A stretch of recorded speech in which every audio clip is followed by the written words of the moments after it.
Does it kind of have the impact that you had hoped for? Yeah, man, I think that, well, yeah. I'm really, really surprised that some people didn't get it that I thought absolutely would get it, like, well, Pitchfork and Spin Magazine. Not get it in what sense? They just fully just didn't understand it, which is fine, but I was surprised. I thought that it was going to be the album that, like, some of these tastemakers or whatever would really understand, but they didn't. They didn't get it at all, and I think they just kind of saw it as like gimmicky, or I didn't read it. I don't know, man.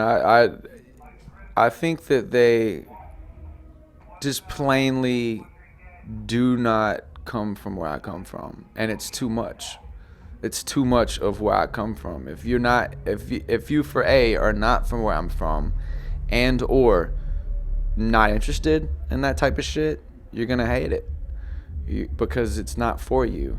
And these are the same people that raved over Trunk Muzik, which amazes me because it's such a simple record.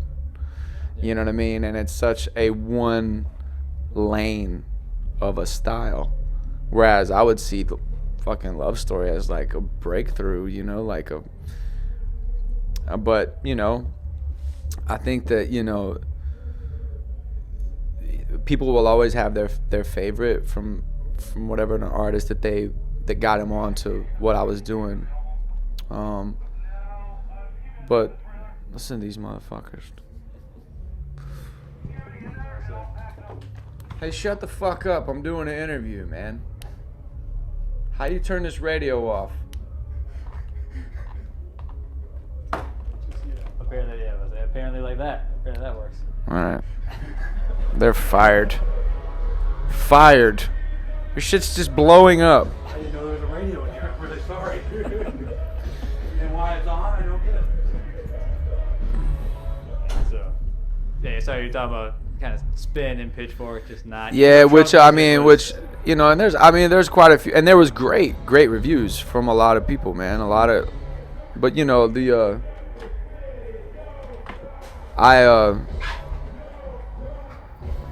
don't open the fucking door again, please. It was brought to my attention, from some people on the bus. And, but it was great though. It was bittersweet. It was kind of like, oh man, I lost them. That sucks. But at the same time, it kind of feels good that they don't understand, I think people would look to certain critics to decide whether or not they like it, but this album isn't that way, clearly, because I can tell by the shows and I can tell by just the people I'm meeting and all the other great reviews that I saw. But I was ultimately surprised, like, wow, I thought if anything it was going to be opposite, Yeah. So, but when you put your heart into something, when you walk out of the studio as happy as we all were with the music, it really, really don't matter. Like, if you don't get it, it's like, cool. So, yeah, man, you should have seen me before Trunk Muzik dropped. I had a full band, 2 years before Trunk Muzik was released. We were touring with a full band, same shit, double time raps over Southern rock and bluegrass shit on a project called Arena Rap. And yeah, so I'm just coming full circle, really. It's not really, this isn't a stab at something new. This is like bringing all those ideas that I wanted to put out there. It's just so happened that Trunk Muzik took off, which was just a rap tape, 808s. Yeah. But it was like a double-edged sword because that was just a piece of what I was really into, Yeah. But shit, I rode the wave, and like just kept trying to sprinkle in seeds and stuff. So I mean, I'm proud to say that 5 of the records off Love Story were recorded 2 years before Trunk Muzik was made. So for a fan or someone who's fresh on it, or someone who might have checked in on a Trunk Muzik record and then they come see Love Story and think it came out of the clear blue sky. It's not that way at all. You know, it's very natural progression, and finally I think I'm being legitimately creating a space for myself, you know, because for a while during Trunk Muzik, you know, there all of a sudden there was fucking white rappers everywhere with mohawks and tattoos, and it became almost easy to duplicate double time raps over, you know, it was like, oh, I could do that. So it's been the challenge to like, all right, man, well, Trunk Muzik created a fucking a whirlwind of artists, you know, like there was a lot of influence of that period, you know. How was getting him on that? You specifically pitched him like, hey, I think this is the song that you're gonna. Yeah. I called him and I was like, man. I sent him the record, and then a week or so later I called and just pushed, like, you know, if you understand what this is,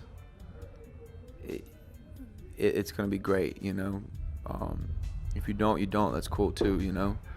But if you actually touch on this particular, because it's a vague record of, there's no really definition of what either one of us are really pointing to. I mean, there's some references to proof, you know, and obvious references to proof in his verse, but there's also some other points made that leave the mind to wonder, you know, like, what is it? You know, what do you believe in? You know, do you really believe in this? Do you not? What are you going for, you know? And I think that's like a question everybody has, you know, like, what is this? What's out there for me? Is there something there for me, or like, or this childhood thing that most people, not most people, but a lot of people have, is this invisible thing that protects you. You know, you grow up to learn. You know, a lot of times it's like Santa Claus. You know. But you hold on to that idea just for the security of sanity, really, you know. It's a hard blow to find out things that are not really true or completely backwards and wrong that are kind of the lifeblood to your culture, you know, namely the Bible Belt. So are you're specifically speaking about religion? I'm talking about my life. Yeah, that's what I mean. Raised in the Bible Belt. Yeah. You know, which is 10 churches on one street in a 1 mile stretch, all saying that they got the way and all damning each other at the same time, and still eating lunch with each other and smiling and drinking beer. It was just, you know, I grew up like, man, this is some bullshit. You know, none of this makes sense for me personally. Let me tell you something, man. From my own opinion, the greatest rapper alive, and probably there ever will be, is Marshall Mathers. You know, and I swear to God, I'm not saying that because I was saying that before I was signed. Hang it up, man. If that's something that you really are aspiring to, then set your bar at him. And make that your go-to if you want to be the best rapper. Just listen to the catalog, man, and pay attention. Listen to the freestyles. Jesus Christ, man. Like, come on, man. Bar for bar. It's just like, but that's what he wanted, you know, and that's what he became, and that's what he focused on, that very thing, you know. So I'm not saying it can't be done. But, you know, start there, I'd say, if that's what you want in your career. Start by being as good as Eminem and then work from there? No, don't start by trying to be as good. Just try to keep up. Yeah. Throw. If you want to be the greatest MC, then throw yourself on all his instrumentals and see if you can write a better record.